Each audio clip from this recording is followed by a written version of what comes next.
Number 11. Let's go to number 11. Bethany 88 has a question. If the wages of sin is death, why is there a hell? When a non-believer dies, why wasn't that debt paid by their death? So the debt, according to the Bible, the question is like, what does Scripture say?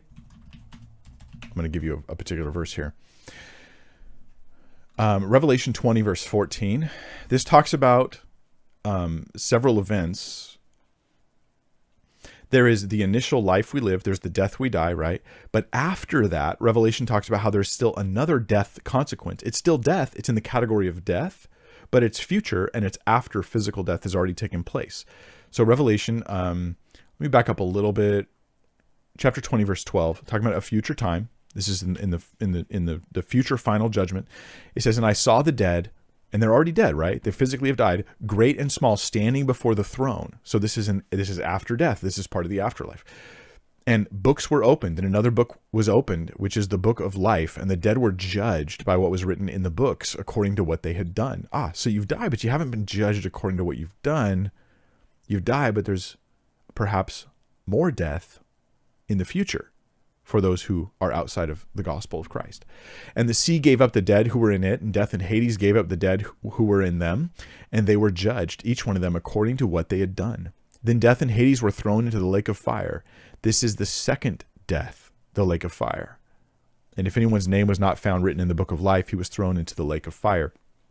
What I'm going to say is, the wages of sin is death, but death means more than physical death. And I think this might answer your question, like simplistically, to say, so death is physically dying, but it's not only physically dying. There's more to death than just the physical death.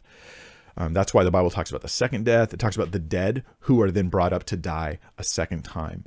So this is a future judgment that is still called death. So, but they've died. Hasn't their price been paid?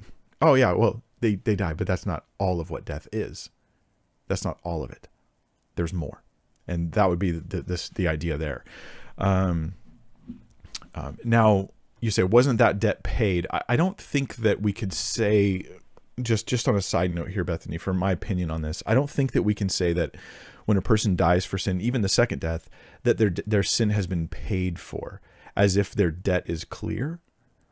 I don't think that we should view it that way, because that involves suggesting there's some kind of reconciliation. There's some kind of like, now everything's okay. I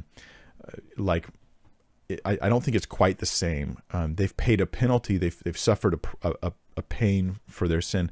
I just wouldn't use the terminology that their debt has been paid.